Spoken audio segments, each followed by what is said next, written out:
Mesdames et messieurs, bonjour et bienvenue dans ce rendez-vous culture. Mon invitée aujourd'hui est écrivaine, enseignante et entrepreneur. C'est par l'écriture qu'elle explore les liens les plus intimes qui nous construisent.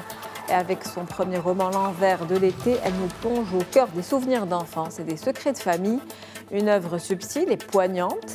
Un premier roman unanimement salué pour sa sensibilité et sa profondeur. Dans son deuxième roman, Le sens de la fuite, elle offre à son public une réflexion profonde sur l'instinct de fuite et l'héritage des révolutions arabes. Hajar Hazel, bonjour à vous, c'est un plaisir de vous avoir avec nous aujourd'hui sur Média TV. Merci d'avoir accepté notre invitation. Merci à vous. On restera sur votre casquette d'écrivaine aujourd'hui. Oui. Votre premier roman que j'ai entre les mains, L'envers de l'été. On va en parler aujourd'hui, justement. D'abord, avant d'en parler, comment est venue l'idée d'écrire ce roman ? Alors en fait, l'écriture chez moi est venue d'abord de l'écriture collective, puisque j'ai dirigé un média culturel de 2013 à 2020 qui s'appelle onorient.com, où on couvrait en fait l'effervescence artistique du Liban, du Maroc, en passant par la Tunisie, et c'était justement post-printemps arabe aussi. Et en fait, j'écrivais d'abord des articles de journalisme culturel, et c'est un peu le public de cette plateforme et les autres personnes avec qui j'écrivais qui m'ont encouragée, et j'ai senti que dans l'écriture, en fait, j'avais l'impression d'être vraiment moi-même, c'est-à-dire de réussir à atteindre une forme de vérité dans l'expression de mes émotions, dans l'expression de ce que je vivais, etc., que je ne trouvais pas forcément dans la conversation, dans l'oralité. Et à partir de là, c'est devenu quasiment une forme de passion un peu dévorante. Et j'ai d'abord commencé par des nouvelles. Puis ensuite, l'idée du roman est venue avec l'envie de saisir quelque chose d'un passage à l'âge adulte. Je sentais autour de mes 26-27 ans qu'il y avait quelque chose peut-être de l'adieu à l'enfance, au mythe de l'enfance, à l'été, aussi aux questions d'héritage en fait, qui divisent les familles, que j'avais besoin d'aborder, mais je voulais le faire de façon fictionnelle. Donc j'ai accumulé pas mal d'extraits, de premières idées. Et petit à petit, les personnages en fait, ont émergé. Et c'est vraiment, mon écriture vient beaucoup des personnages. Donc c'est à partir d'un personnage, le personnage de Nina, dont on va peut-être parler, que j'ai senti qu'il y avait quelque chose de romanesque que je devais aller poursuivre. Ah, c'est vrai. J'aurais dit Gaïa, mais si c'est Nina, effectivement, elle a une place particulière tout au long de cette histoire. Donc, on va parler un petit peu du décor de l'histoire. On parle d'une maison, donc la mort d'abord de Gaïa, qui est un petit peu la chef de famille. Et suite à cela, ces questions qui se posent, qu'est-ce qu'on va faire de la maison, puis une fracture familiale qui petit à petit commence à apparaître et qui était étouffée d'une certaine manière. Et là, on découvre un certain nombre de personnages et on est emporté dans cet univers de souvenirs d'enfance. Et il y a donc ce va-et-vient assez constant dans le temps, entre le passé, le présent et puis l'avenir, on va dire, à la fin. Oui, tout à fait. En fait, ce qui m'intéressait dans cette histoire, donc il y a eu bien sûr un peu le jaillissement romanesque, mais c'était de raconter comment un lieu d'union, comme une maison, peut devenir un lieu de désunion lorsque, en fait, comme on est dans une ronde, dans une famille, c'est une forme de ronde, on se tient par la main. Puis à un moment, il y a une personne qui est importante dans la ronde qui n'est plus là c'est la grand-mère. Et là, en fait, il y a des versions concurrentes de l'histoire. Et comment une maison familiale, en fait, les souvenirs qu'on y a passés peuvent être revisités. C'est-à-dire que quand on y va, on n'a plus le même plaisir, les mêmes souvenirs très, très joyeux. On va avoir plein de souvenirs qui se superposent. Et à travers ça aussi, de raconter en fait la place des femmes, puisque je ne me suis pas rendu compte immédiatement, mais en fait très vite, je me suis rendu compte que j'avais envie de raconter, justement de donner la parole aux femmes qui ne parlent pas. Au sein de ces rondes, souvent les femmes organisent, et puis je veux dire, on le sait dans nos cultures méditerranéennes au Maroc, elles organisent, c'est elles qui invitent, c'est elles qui pensent à tous les détails, mais finalement elles parlent peu, ou elles ne vont pas forcément avoir voix au chapitre dans les moments importants, d'une part, mais d'autre part, elles sont de fait au centre, et elles sont importantes.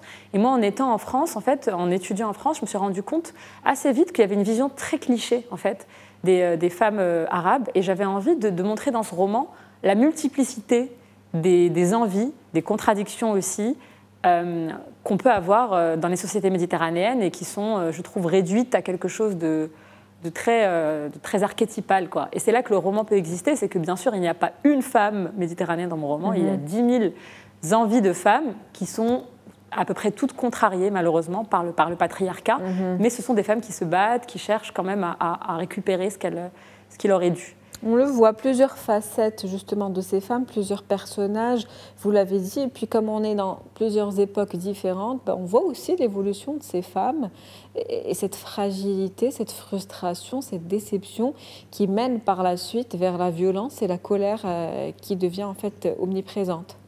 Il y a des lecteurs marocains, et moi c'est très important pour moi que les lecteurs marocains puissent lire ce roman, qui m'ont dit que ça leur avait fait penser en fait à la fameuse femme qui est là, dans les réunions familiales. On ne sait plus exactement si c'est la tante, si c'est la cousine, si elle n'a pas forcément été mariée, elle n'a pas d'enfant, mais elle est là, et elle est là jusqu'au bout. Et souvent, ce type de personnage, on l'a tous vu dans nos familles, je crois, et elle n'est pas toujours inscrite dans l'héritage notamment, et à la mort de la personne qui la protège, et ben, en fait, ce genre de femme est complètement laissée à l'abandon. Et moi, donc cette femme qui ressemble à Lina, c'est ce type de figure-là qui m'a inspiré ce roman, parce que je trouve que justement, on peut les voir de façon très... voilà, c'est la personne qui aide à la maison, mais en fait, c'est quelqu'un. Pour moi, c'est la mémoire de la maison. C'est un destin brisé aussi. Exactement. Et c'est un destin brisé. Je pense, à un certain moment. Je vais essayer de voir les passages que j'ai surlignés. C'est surtout la perception de sa nièce, en tout cas, qui l'a redécouvrait, parce qu'on parle d'une maison avec plein de secrets. Et je pense qu'à un certain moment, elle parlait d'elle. Voilà, la famille avait caché Nina pour ne pas ébruiter l'histoire, ne jamais la rendre officielle. Ils avaient sacrifié un destin pour protéger l'honneur du groupe. Exactement. En fait, c'est un destin qui a été sacrifié juste pour protéger l'honneur vis-à-vis des autres, qui finalement, ces autres-là n'ont pas forcément tant d'importance que ça, et leur opinion aussi ne devrait pas avoir autant d'importance que ça. Exactement, c'est un peu une sorte de revanche, en tout cas mon roman est une sorte de revanche de ce type de personnage.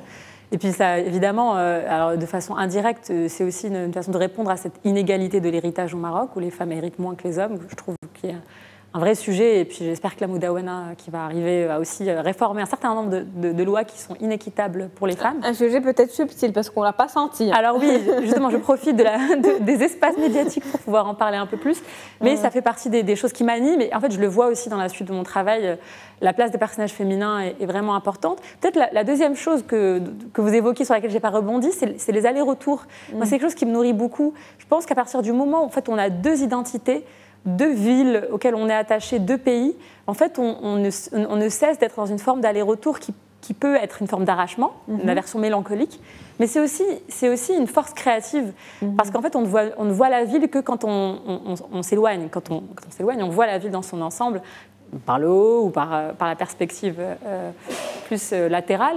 Et moi, c'est vrai qu'en étudiant en France, en revenant travailler au Maroc aussi, j'ai à cœur de me nourrir de cet aller-retour pour inventer.